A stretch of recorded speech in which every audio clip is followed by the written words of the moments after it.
I started with the swim, and it was one of those, I hit the current and I couldn't pass through. So my intention is to finish the run and go back and do the last 5 miles. And it's kind of one of those, I want to finish things I start, and I don't want 99% of the Uberman course. I want 100% of it. So I wanted to ask you, when I finish the climb up to the Whitney Portal, if I head straight down to LA, get on a boat, and get the first good tide going out where I can swim into Terranea, if that would be considered an official Uberman, covering 100% of the course under my own power.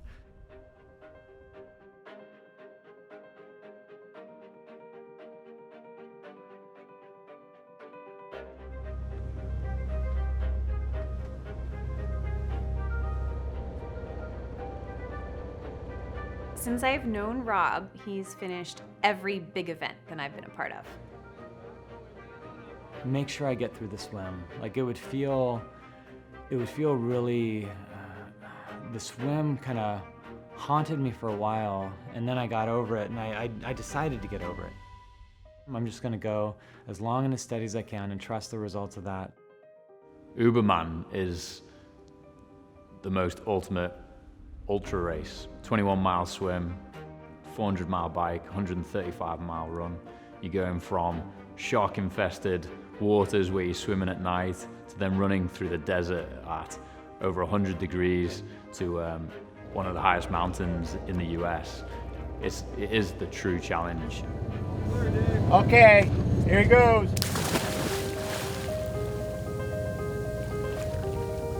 Follow the light.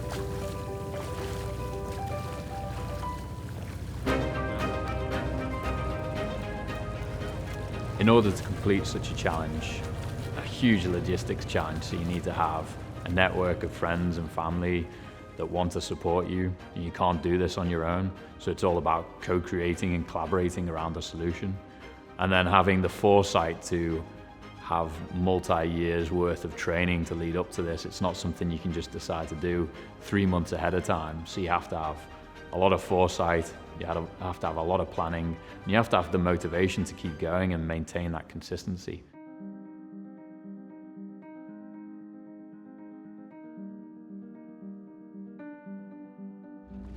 And then once you're in it, it's the mental challenge for sure.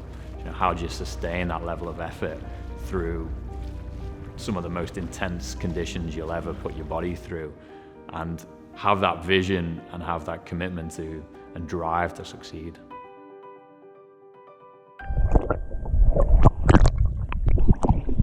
Well, it was a rough start. You know, we had a lot of moving water. He's gone well over 12 hours now. We're only just past midway. He may well go another 12 hours. So we started in darkness. We're going to end in darkness tonight.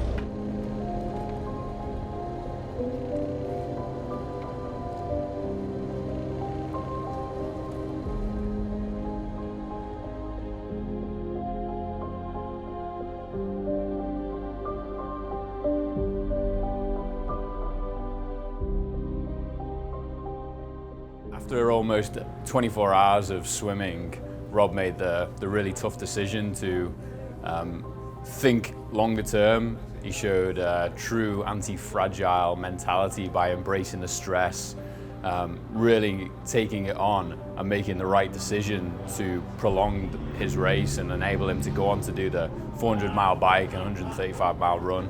Really, this was a huge team effort.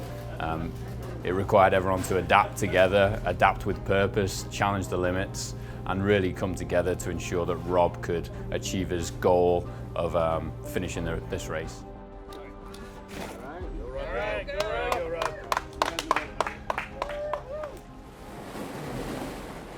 Rob is, I never understood it, but his whole life mission is to help other people fulfill their potential.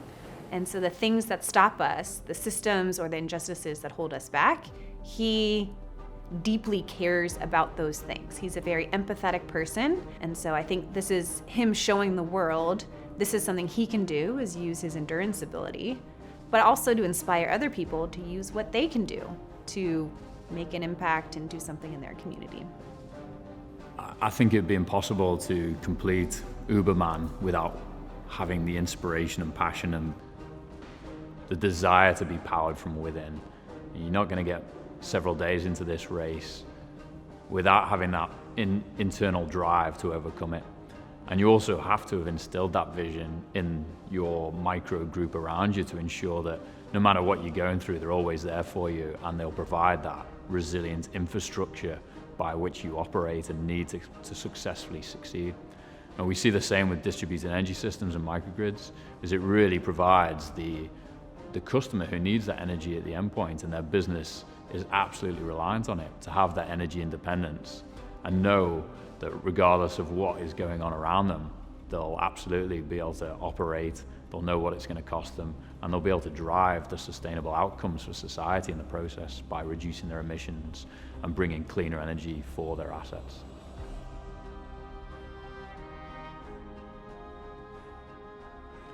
Yeah, the value of having a team and a support network is that regardless of who you are, how good you think you are, how well you think you've trained to get to this point, it's impossible to endure an event like this on your own. Let's get it done.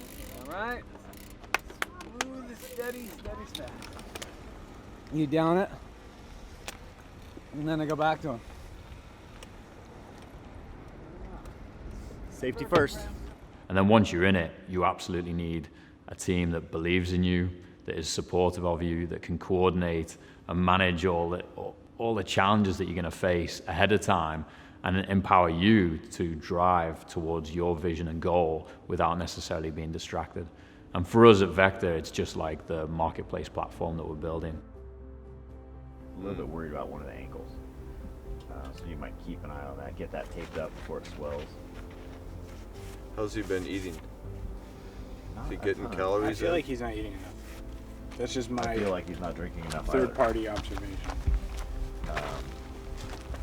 I would say try to stuff him as much as possible. Rob's gonna hit, he's gonna climb this mountain, and depending on when he hits Furnace Creek, we'll have a decision point of whether we want to rest him or push him through. You can't sleep in a 125-degree car in the middle of Death Valley, so it'd be good to get him going quickly if possible. But if he really needs to sleep, it'd be better to do that early.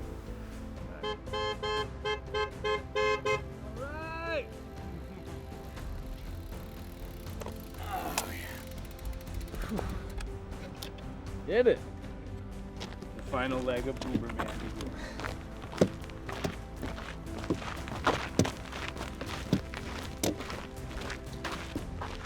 There's something amazing about ultra endurance sports. It's so difficult to go through the highs and lows, the ups and downs, but it really makes a significant difference when you're working with organizations and groups, and helping make a difference. It's not some vague concept that doesn't happen. It happens all around us.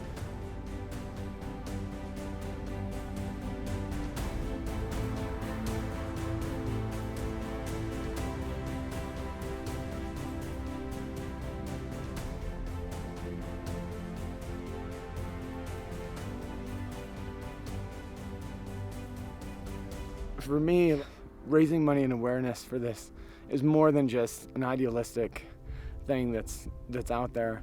And Dan, I wanted to send you this video, Dan Burku. I started with this one, and it was one of those, I hit the current and I couldn't pass through. So my intention is to finish the run and go back and do the last 5 miles.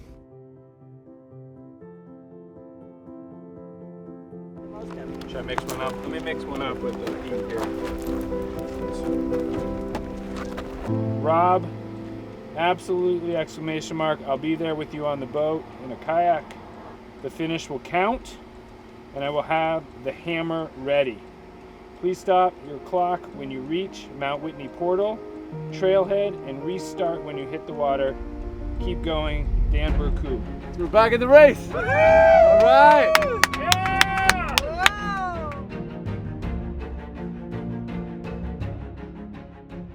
Feels pretty incredible to almost be done with the Uberman event. It's coming up. It's great to spend the last couple miles walking with my wife, and looking forward to touching the sign, stopping the clock, and then jumping back in the water tomorrow, finishing out the last few miles of the swim. Stop the tracker.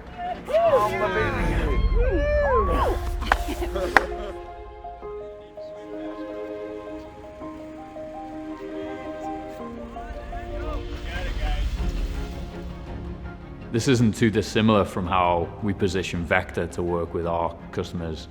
We don't expect them to go off and do all this on their own. We're here for them, we're in the trenches with them, we want to collaborate with them, and we want to provide them the best software to ensure that they have the right people within their network to go and deploy exactly what it is that they set out to achieve. To challenge one's limits really ensures you're constantly developing as an individual, and it's not until you put yourself in these uncomfortable situations that you realize truly who you are and what you're capable of. Finding the other side of your limits. Awesome. Congratulations on your longest swim. And that opens up a world of opportunity. Today there are blockages, there are roadblocks in how we develop and deploy distributed energy systems. And really VECKTA is opening up the opportunity for people to see what's possible and do it together to drive the right outcomes for all.